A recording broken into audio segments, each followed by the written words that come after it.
ازيكم؟ انا هاجر. قصة جديدة وفيديو جديد، صلوا على النبي ويلا نبدأ. قصة النهاردة سلسلة قصص جنائية زي ما انتم بتحبوا بالظبط، يا رب تعجبكم. بطل حكايتنا بيقول: انا المقدم سعيد ابو الفضل، والنهاردة جاي احكي لكم عن اغرب قضية، ويمكن بسببها وبسبب قسوتها انا لحد دلوقتي فاكرها بالظبط، رغم انه عدى عليها فترة طويلة. من كام سنة كنت واخد اجازة وفي رحلة انا واسرتي، لكن جالي تليفون من رئيسي المباشر في الشغل، وساعتها طلب مني إني أقطع الأجازة وأروح له فورا. وفعلا ما كدبتش خبر وقطعت الأجازة ورحت الشغل. دخلت الرئيس المباشر في الشغل واتكلم معايا وقال لي هتتحرك فورا لمكان الحادث.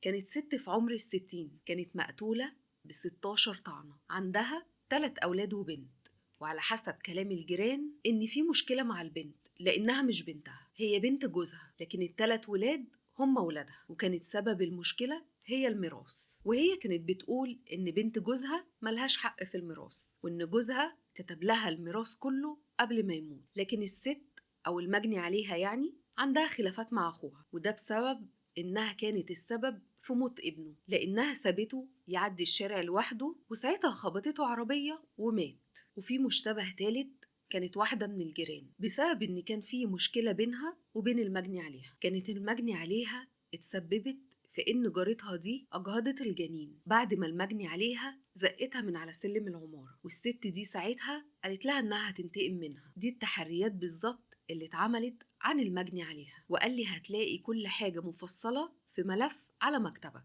ومطلوب منك دلوقتي تتحرك على موقع الحادث وتعاين الموقع بنفسك وتشوف هل في أدلة ممكن نمشي وراها ولا لا. قلت له تمام يا فندم، هتحرك حالا على موقع الحادث. وفعلا اتحركت على موقع الحادث، وكانت الشقة اللي في الدور الثالث في العمارة، والمنطقة كانت سكنية قوي وزحمة جدا بالسكان. وساعتها دخلت الشقة، واللي من الواضح قوي انه حصل خناقة بين الجاني والمجني عليها، واللي انتهت بقتل الست دي بالطريقة الوحشية دي. وده كان باين من شوية تلفيات موجودة في الشقة، من تكسير إزاز النيش وكراسي مرمية على الأرض. وساعتها دخلت جوه الشقة أكتر، لكن ما كانش في حاجة ملفتة للنظر قوي. طبعا المعمل الجنائي والطب الشرعي وخبير البصمات كانوا خلصوا شغلهم في الشقة، وساعتها خرجت ورجعت على مكتبي عشان أبدأ أقرأ ملف القضية. الست دي أو المجني عليها بمعنى أصح اسمها صفاء، عمرها 60 سنة، عندها 3 أولاد من جوزها اسمهم عمر ومحمد وكريم، وبنت من مراته اسمها ياسمين. المجني عليها كانت في بيتها ولقيناها مقتولة بسكين حاد ب16 طعنة، وأداة الجريمة مش موجودة. وكانت المجني عليها صفاء على خلاف مع 3، وهما ياسمين بنت جوزها وأشرف أخوها وجارتها كريمة. أنا طبعا سمعت أسباب الخلافات من مديري، وكان لازم أبدأ التحقيق مع المشتبه فيهم، وتم استدعاء ال3. وهنا بدأ الاستجواب، وأول واحدة حققت معاها كانت ياسمين. قلت لها: ياسمين، انت كنت على خلاف مع مرات أبوكي بسبب الميراث، وبسبب إنها كانت عايزة تحرمك من الميراث، وبشهادة الجيران قالوا إنه حصل بينكم مشاكل كتير وصلت للتهديد الصريح بالقتل. ايه رأيك في الكلام ده؟ قالت لي: انا مش هنكر ده يا فندم، وده فعلا حصل، لكن انا كنت مسافرة وقت ما حصل الحادث، وما اعتقدش اني اقدر اقتلها حتى لو كنت موجودة، وان ده كلام اتقال في لحظة عصبية عادي. قلت لها: في دليل على وجودك في مكان السفر؟ قالت لي: عندي يا فندم، صاحبتي نادين كنت موجودة معاها وفي بيتها اليوم كله. قلت لها: تمام، طيب تفتكري مين اللي ممكن يكون هو اللي قتلها؟ قالت لي: الله اعلم يا فندم، معرفش. قلت لها: تمام، تقدري تتفضلي دلوقتي. وساعتها دخل اشرف. قلت له: انت اخو المجني عليها، تقدر تقولي اخر مرة شفت اختك فيها كان امتى؟ قال لي: يوم الحادثة الصبح، طلبت مني اننا نتصالح وننهي الخلاف اللي بينا، وان اللي حصل ده قدر ربنا، وانها مستحيل تكون متعمدة انها تموته. قلت له: تمام، وكان ردك عليها ايه؟ قال لي: بصراحة انا ما كنتش قادر اتخطى ده، وعشان كده طلبت منها تبعد عني عشان ما يكونش في مشاكل بينا. قلت له: تمام، وكنت فين وقت الحادثة؟ قال لي: كنت في الورشة بتاعتي يا فندم، أنا بشتغل ميكانيكي وبشهادة العمال كنت هناك. قلت له: تمام، تقدر تتفضل. وبعده دخلت جارتها كريمة. قلت لها: إيه طبيعة علاقتك بالمجني عليها صفاء، خصوصا بعد الخلاف اللي حصل ما بينكم وإنها كانت السبب في إجهاض الجنين بتاعك؟ قالت لي: كل واحد فينا في حاله يا باشا، أنا كنت تعبانة طول الفترة اللي فاتت وما شفتهاش غير من أسبوع واحد بس، وشفتها يوم الحادثة.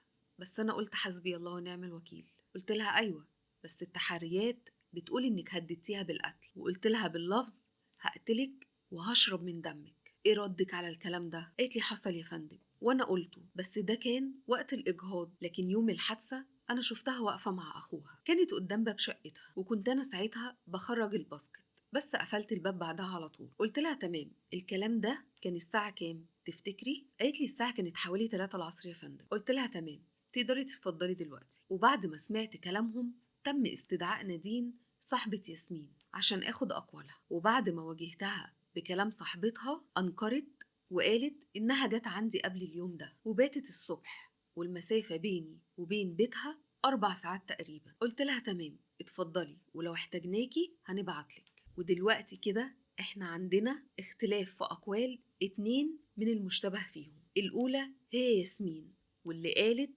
إنها كانت عند صاحبتها في اليوم ده، واختلف معاها كلام صاحبتها اللي ياسمين بنفسها طلبت شهادتها. والتاني أخو المجني عليها، واللي قال إن هو كان متواجد عندها اليوم اللي تمت الجريمة فيه الصبح، وهو كان موجود الساعة 3 العصر. وتأكدنا من ده بعد مراجعة كاميرات المراقبة الخاصة بالسوبر ماركت اللي قدام ورشته الخاصة. تفتكروا مين اللي قتلها؟ المهم طبعا واجهنا ياسمين بأقوال صاحبتها نادين، وكانت في حالة صدمة بسبب إنها اتكشفت بالسرعة دي، ولكن حلفت كتير إنها ما قتلتش مرات أبوها، وإنها لما وصلت لقيتها مقتولة، ولكن ما حستش بأي تعاطف اتجاه جثتها اللي كانت مرمية على الأرض، ولا حتى حاولت إنها تقرب منها. مشيت من سكات من غير ما تعمل أي حاجة، وكان لسان حالها في الوقت ده خدت الشر وراحت. وطبعا كلامها بالنسبة لنا ما كانش متصدق، خصوصا إنها كدبت علينا في أقوالها قبل كده، وعشان كده تم التحفظ عليها لحين استكمال التحقيق. لكن لما واجهنا أشرف أخو المجني عليها انهار وقال أنا ما كنتش عايز الوضع يوصل لكده، أنا فعلا كنت عندها العصر وحاولت إني أتكلم معاها بدون ما أتعصب، لأنها كانت إنسانة مستفزة مش مقدرة إنها كانت السبب في موت ابني. دي عرضت عليا بمنتهى الجحود اللي في الدنيا كله مبلغ تعويض عن ابني اللي مات، وللأسف مدرتش بنفسي غير وأنا بضربها، لكن ما كانش في نيتي وقتها إني أقتلها، أنا كنت هضربها واسيبها وامشي، لكن هي اللي مسكت لي السكينة وقالت لي اطلع بره بدل ما أقتلك. قربت منها وهي كانت بترجع لورا، وساعتها اتكعبلت وقعت على الأرض والسكينة وقعت منها، وساعتها مسكت السكينة وما كنتش شايف غير نفسي وأنا واقف قدام قبر ابني وأنا منهار من العياط. شفت في ثواني كل لحظة عشتها من غيره، وكل لحظة عشتها وأنا معاه. ما حسيتش بنفسي غير وأنا قدام البني آدمة اللي حرمتني من ابني. ضربتها مرة واتنين وتلاتة واربعة، معرفش أنا وصلت لكام طعنة، لكن فقت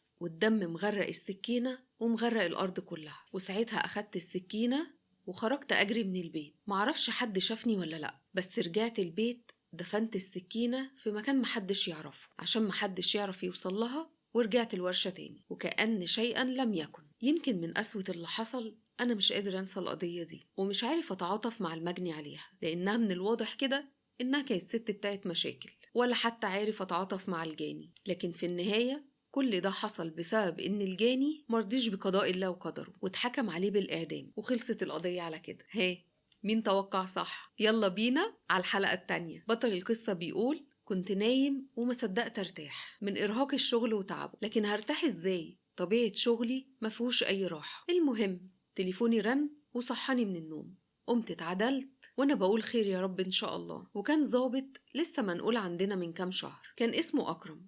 اتعدلت وانا بقول عايز ايه ده بس مني؟ رديت عليه وانا بقول له ايوه يا اكرم خير. قال لي ادم باشا العقيد عايز حضرتك في مكتبه دلوقتي حالا، في جريمة قتل حصلت وعايزك ضروري. قلت له حاضر هلبس وجاي حالا. قلت يا فتحي عليم على الصبح اصحى على جريمة قتل، هو في كده في الدنيا؟ المهم قمت من السرير واخدت دش سريع ولبست ونزلت ركبت عربيتي واتحركت على المديرية، وساعتها وصلت وطلعت على طول على مكتب العقيد، اسمه العقيد سامي. خبطت ودخلت قلت له صباح الخير يا فندم.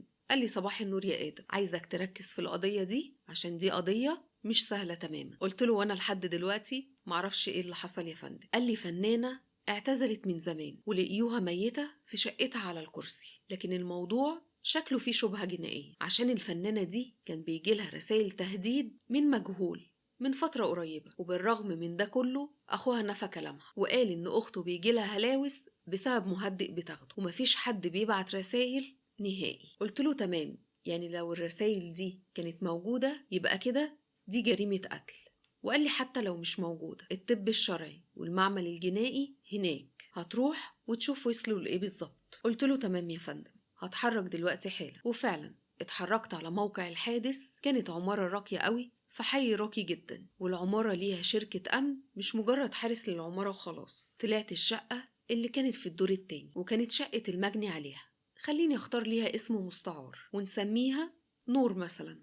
المهم باب الشقة مفتوح، والطب الشرعي وخبراء من المعمل الجنائي جوه، طبعا لفحص الأدلة ورفع البصمات. دخلت الشقة وكانت شقة كبيرة جدا. بصيت على باب الشقة وما كانش فيه أي كسر نهائي. الباب كان سليم ومفيهوش أي حاجة، وده يوضح إن المجرم ما كسرش الباب عشان يدخل. يعني كده معاه مفتاح، وكده الشك في ناس جوه مش بره، وده طبعا مجرد انطباع. المهم لما دخلت لقيت جثة الفنانة على كرسي في الصالون، وساعتها لقيت الضابط أكرم واقف مع بنت كده في سن العشرينات، وكانت عمالة بتعيط. قربت منهم، ساعتها أكرم قال لي حمد لله على السلامة يا فندم، دي جميلة وكانت بتخدم الفنانة قبل ما تموت. قلت له أهلا يا جميلة، عايزك تهدي كده عشان نعرف مين اللي قتل الفنانة ونجيب حقها. لقيت جميلة برقت وقالت لي قتل؟ هي ما ماتتش موتة طبيعية؟ قلت لها لحد دلوقتي مش عارفين حاجة، بس على الأرجح إنها اتقتلت.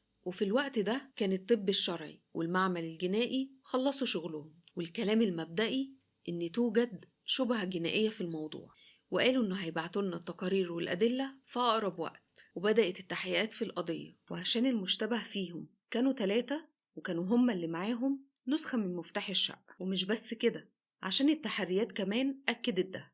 المهم الأول هو أخو المجني عليها، اسمه مصطفى، وكان دايما في مشاكل مع أخته نور اللي أكبر منه ب5 سنين، والمشاكل سببها الفلوس.